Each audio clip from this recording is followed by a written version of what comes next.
Welcome to Chain Reaction, the Foreign Policy Research Institute's flagship network of podcast series examining the political, security, economic, and social trends shaping Europe and Eurasia. Throughout the year, we're talking with experts about developments in Russia's war in Ukraine, the new European security order, the past, present, and future of the Baltic states, Russia's political economy, and great power competition in the region. Join us each month for Bear Market Brief, Baltic Ways, Report in Short, and of course, our flagship, Chain Reaction. New episodes are available each week on Apple Podcasts, Spotify, or wherever you get your podcasts. This week on Chain Reaction. Hello and welcome to the Chain Reaction podcast. Last week, the Iranian president and his entourage, including the foreign minister, was killed in a helicopter crash just north of Tabriz in Iran. He was coming back from a visit with his Azeri counterparts, where they were visiting a dam along the border of Azerbaijan and Iran. In the aftermath of the crash, Iranian search and rescue teams searched for hours before a Turkish drone was able to locate the wreckage, leading towards the discovery of bodies and a crashed helicopter. Iran is now amidst a presidential transition, will soon have a new foreign minister, and there are much broader questions about the succession of the Supreme Leader Ayatollah Khamenei. Here to discuss this is Afshon Ostovar, who is an associate professor at the Naval Postgraduate School in Monterey and a senior fellow at the Foreign Policy Research Institute. Afshon, it's good to have you on Chain Reaction. Yeah, thanks for having me. So I set up the background there. There was a helicopter crash. The Iranian president, the Iranian foreign minister, as well as their entourage was killed. Let's talk about the immediate aftermath. What's been the reaction in Iran that you can tell to the death of the president? I think there's been two things. One was the Supreme Leader's statement that he gave even in the midst of the actual rescue effort, which was, listen, guys, nothing's going to happen. Everything's going to stay the same. Don't worry. The system's stable. And I thought that was sort of pretty revealing of the true nature of the regime, that the president doesn't really matter. And Khamenei has made it so, that Raisi, as important as he may have been as a cog in the machine, was just a cog and wasn't going to affect really anything else. So that was the one, sort of outward facing, I thought, revealing statement. The other is, of course, that Iran is now going to go through this transition, and immediately, the regime, less the Iranian people, but the regime is going through its mourning period. And certainly the people close to these people who died, are going through their mourning period. And that will have a stayed effect on the regime's politics. But I think behind the scenes, it reshuffles the deck, it scrambles the chairs, it's going to sort of change the way that people had lined up, both in terms of leadership positions, sort of with a lowercase L within the regime, but also it shakes up the future of the succession as well. So I think the first, second, third, fourth order effects of this are things that are going to play out for years. I don't think the immediate effect is really what's going to be important. I think it's going to be disruptive internally to the regime, and it could lead to all sorts of things. So I think when a lot of people think about Iran, they think about clerics in robes. But I know that you think a lot about the guys with the guns, right? So the Islamic Revolutionary Guards Corps. And there's overlap between the two. Raisi seems to be one of those guys, or one of those wave of revolutionaries that are now permeating throughout the system, that are far closer to the guards, at raising questions about, as you were talking about, was he president in name only, serving as a function of a paramilitary state, or is there broader politics at play, and how will that affect the selection of the next president? So when I talk about Iran, I talk about it a little differently than maybe some other people.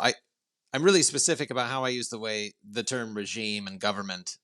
The regime in Iran, as the way that I use it, is the unelected power institutions, the unelected institutions of power. And that is really, for all intents and purposes, the Supreme Leader's office and the IRGC. Those are the two institutions that actually matter in the regime.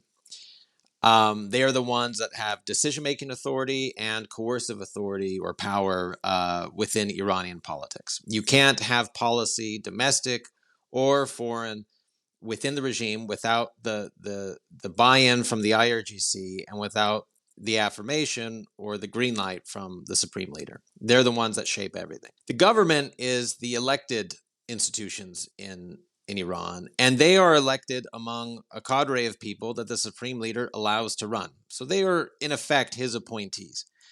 A subset of the Iranian population will vote them in, but it's really not a fair sort of democratic system. So much as the clergy still matter in Iran, they matter as much as they are adjuncts of the Supreme Leader's authority. So wherever you have clerical authority or clerical power, the bully pulpit, mosques, sermons, Friday prayers, that kind of thing, or institutions like the Guardian Council, these things within Iran that are clerically run or dominated by clerics, those are all appointees by the Supreme Leader. So they are stewards of the Supreme Leaders and of the Supreme Leader's power and spokespeople for the Supreme Leader. The IRGC runs just about everything else. It runs much of the foreign policy, much of the security apparatus, much of the industries in Iran that matter, like telecommunications and industrial engineering and construction, all sorts of things, import-export stuff. So Raisi was sort of a symptom of how the regime has developed, right? He was a cleric. He wore robes. He wore a turban. He was trained in a seminary. But his rise within the system was due to his closeness to both the Supreme Leader and to the IRGC. He couldn't have gotten to that position without it. And that's part of the reason why he was considered to be a viable candidate and perhaps the leading candidate for the eventual succession to the Supreme Leader, because he was well liked by the IRGC. It seemed to do well with the IRGC and seemed to be well liked by the Supreme Leader. Now, what's important is that where the Supreme Leader and the IRGC, they see eye to eye on lots of things. But what both of them in their own way want to prevent from positions of power within the regime, let's say the presidency in this case, is somebody with ambition. And in this way, you can sort of turn back the clock to the days of Mahmoud Ahmadinejad, who was both very close to the IRGC, a former IRGC member himself, and close to the Supreme Leader. Had the right policies, had the right orthodox sort of positions. But as soon as he got a taste of power, he started to push. He started to sort of peacock. He started to speak out of hand. He started to challenge the system. And even though he was challenging the system and pushing policies that kind of the Supreme Leader and the IRGC supported, just the fact that he challenged the system was untenable from both of them. And so since Ahmadinejad, the presidents that we've had, Rouhani and Raisi, have both been sort of very lackluster, very quiet, not very important individuals, right? But what they have shared, for the most part, is a lack of outward ambition. They may have internal ambition, but they lack the outward sort of flair that Ahmadinejad and his predecessors had. Yeah, Ahmadinejad has a wonderful Twitter feed that loves to keep on giving. So he's continuing to contribute to global affairs in his own unique and interesting ways. But let me ask you this. In the days before the helicopter crash, there was news, I think the morning of, quite honestly, that there were talks, or at least indirect talks, between the U.S., the Biden administration, and elements of the Raisi administration. So how do you juxtapose or square these vacillations in Iranian foreign policy? And the Rouhani administration is when you had the nuclear deal and the so-called reformists, which I think people would categorize as saying hostile to the West, but keen to get along when they want to, versus the Raisi and perhaps the IRGC and the Supreme Leader himself, who are just hostile to the West and don't want anything to do with it. So how does the regime versus the elected officials push and pull in that system so that you get things like outreach to the US or Europe versus hostility? Right. Well, they're all pragmatic to an extent, right? The regime is not suicidal. So when it pushes, really aggressively, through policies or through military activity or things like its nuclear program, and it sees that the escalation ladder, at least sort of, or the build up to one, is increasing. Then it looks for ways to tamp down the heat, right? And it can do that in any number of ways. The easiest is the nuclear program, because the nuclear program is kind of a lightning rod for Iran's entire system, and it insulates Iran's other activities in a way that's not dissimilar to what an actual nuclear weapon would provide. So they escalate the program, or they escalate their behavior, and then they look to de-escalate, or at least have that conversation. And all that does really is allow Iran time and space. It kicks the can down the road.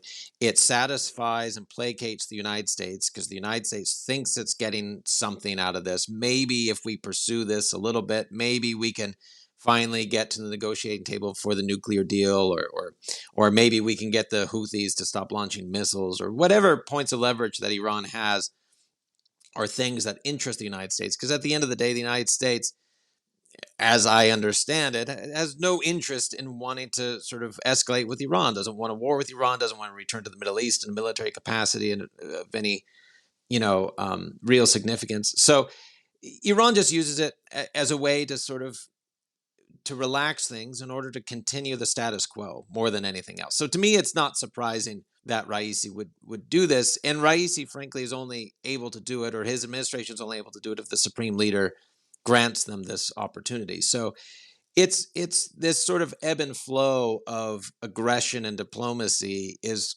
kind of inbuilt within the regime's own sort of approach to strategy, really. So we keep talking about the Supreme Leader. How old is Ayatollah Khamenei? He's in his 80s, right? In his mid to late 80s? He's 85. Yeah. He's 85. And he's not a young 85. Well, I don't know. My whole career, people have been speculating that this guy's going to die any day, and that he's got prostate cancer and all this kind of stuff. And every time he doesn't show up for work on a Friday, people start to speculate that he's ill. He could die tomorrow. He could die in 25 years. I really, it would not surprise me for this guy to live a long time. These Ayatollahs live a long time. I don't know why, but they have that sort of that robustness that eludes a lot of other people. Well, no drinking, no smoking, and at least probably getting out, and good healthcare. But anyways, the point is my point of bringing this up is that this wouldn't be the first transition. So whenever he dies, Khamenei is the second supreme leader of the Islamic Republic. Khomeini, his predecessor, was obviously the founder of the Islamic Republic. Maybe talk through the dynamics of succession, because when Raisi went down, and I want to caveat this and by saying I know a lot of people are speculating, right, about who the successors are, and the successor could be somebody who comes from left field that we don't know about. But the chatter that we see in Iranian domestic politics is that Raisi was one of the guys who at least would have been a betting favorite to be among the small group of people that would be considered. Perhaps pick it up from there. Yeah, so I mean, it's true. Listen, we have no idea who's going to succeed, and you couldn't have predicted, or maybe you could have predicted, but you would have been very surprised had your prediction come correct if you had predicted Khomeini's successor, right? Like the problem is that Iran has only ever had one succession. In order to have that succession, they had to rewrite the constitution to make somebody like Khamenei available to have that position. Traditionally, you needed to have been what's called a grand Ayatollah, or a Marja Taqlid, a very senior gray-bearded Muslim cleric. And Khamenei wasn't. He was kind of like a master student kind of thing. He hadn't made his bones, but politically he was there. He had been president of Iran, and he was very close to Khomeini and part of the system. So that's what made him tenable. They chose politics over religious authority, basically, or religious credentials. This time around, you've had 35 years of the system sort of under Khamenei. The Islamic Republic is much more Khamenei's system than it was Khomeini's system. So there are far more sort of institutional mechanisms in place that will make it a very different sort of experience this time around. Traditionally, officially the way that it's supposed to go is there's this body of clerics, an 88-member institution called the Assembly of Experts. And they're elected for 6 years. They were just elected this year for the next 6 years. So we've got a new bunch of graybeards, and they will elect.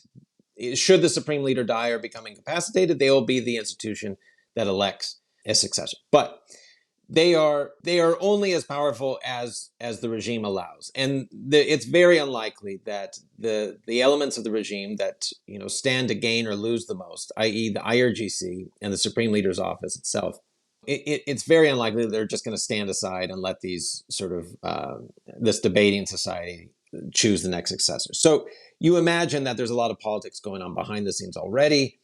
The reasons why names like Raisi or Khamenei's son, Mojtaba Khamenei, the reason why they get floated is partially, due to that internal politicking. And, that's just the internal politicking beforehand. If Khamenei was to die, let's say in an accident or suddenly, the politics would be much more, rushed and hot-headed, and you could end up getting a surprising result. If he dies after he's been, in hospital for 2.5 years or something like that, then you probably will have a much more stable succession. Within the Assembly of Experts, the Supreme Leader himself has already appointed a 3-member committee. Now a 2-member committee, but a 3-member committee. Raisi was the head of that committee. And that committee was in charge of identifying suitable candidates, not picking a candidate, but identifying a suitable candidate. So you imagine they've done some work already, but Raisi's replacement is going to have to be chosen for that committee as well. So let's say Raisi really was a leading candidate, and it makes sense in the sense that he was close to Supreme Leader, close to the IRGC politically. He was, right where the regime would want him to be. He had all the right politics and attitudes. Nobody liked him, in terms of like the Iranian people. He wasn't popular, but that doesn't matter to them. And he had no real sort of outward ambition. So that's really appealing to the IRGC, because the IRGC doesn't want a Supreme Leader that's going to sort of get the job and then suddenly want to pave his own path. Because paving his own path will mean constraining everyone else. And while Khamenei has allowed the IRGC to get just about everything he wants, he is constraining at times. He has sort of checked their desire to do things at different times. In particular, sort of keeping them on a leash when it comes to sort of using military power against the United States or against Israel, whatever. So you would think that they would want somebody who would give them more leeway, right? And that suggests a weak candidate. So I think all signs point to the regime, however succession works out, that the regime will pick somebody who they think will be not a puppet, but also not an obstacle, and somebody who won't easily build an empire, meaning that he'll lack a constituency, he'll lack sort of much support, and he'll be reliant on the IRGC and the other institutions to sort of prop him up. That's the type of guy that I see in the future. So Raisi was kind of that guy. Mojtaba Khamenei is much different. He's sort of a close aide to his father. He's a real inside player. He's close to security forces. But the knock against him is that if he succeeds his father, then it sort of builds this dynasty, and that sort of is anathema or goes against what the Islamic Republic was originally intended for. I don't know if that's a big enough deal, if the politics are right, but it could be. So, yeah, we'll see. But Raisi, whether he was an actual candidate or just a rumored candidate, either way, perceptions are going to be that it really disrupts the leadership race. And now you're going to have sort of to start over in a way. I think for a while, and I mean, I'm using while loosely here, on the day that Raisi's helicopter went missing, and it became clear that he was, probably somewhere in the side of a mountain, not breathing, is, basically that if the leadership crisis were to compound, with himself and the transition to the president, which I think explains Khamenei coming out basically saying, we got this under control, this is all going to be orderly, don't worry about it, leading to what we were just talking about, which is the succession, the more important one with the Supreme Leader, is that some of those frustrations we saw with recent protests, obviously the most important ones I think was 2009, and perhaps some cheerleading from certain segments in the United States, that this could be a destabilizing factor on the in the Islamic Republic and lead to sort of broad-based changes. When I listen to you and to others, it seems like the IRGC really has their finger on the pulse and the guns, and the willingness to use them. And so the idea of instability is perhaps far-fetched. But it's sort of teeing up our last question here, like, where do you see all this going? Is this the precipice? Are we on the precipice of instability in Iran, or Is the system basically built to withstand these types of shocks, or somewhere in the middle? Can it be both? Yeah. I think we are on the precipice of. I don't think we're on the precipice. I think we're in the midst of a long-lasting anti-regime movement within Iran that's going to have fits and starts. It's going to have explosive moments, and it's going to be put down at times. I don't know if it leads to a revolution or if it just leads to sort of a constant sort of, increasing security state or what. But the younger generations in Iran in particular are really fed up with the regime, have no connection to the things that made the regime salient to the older generations. Don't remember the Cold War, don't remember the Shah, don't remember the 80s or even the 90s, really, Right. where there was some hope of reform. They just remember the BS of this century, which has been sort of constant aggression, constant alienation. Most of them didn't sign up for the crusade that the regime is fighting, right? So, and they don't want to suffer the consequences of it. So, I think we're going to continue to see sort of episodic unrest in Iran, whether it ever sort of foments an actual challenge to the regime.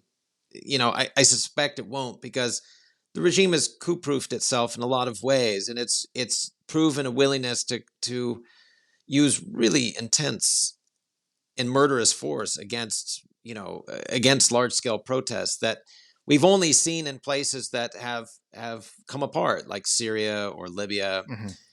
But they came apart because of external involvement, right? And Iran has been able to sort of prevent external involvement. So long as that remains, I think you'll kind of have a status quo of what's happened over the last 5 years, where you've had episodic protests that are increasingly anti-regime, but also the brutal suppression of those protests has been increasingly sort of violent and immediate.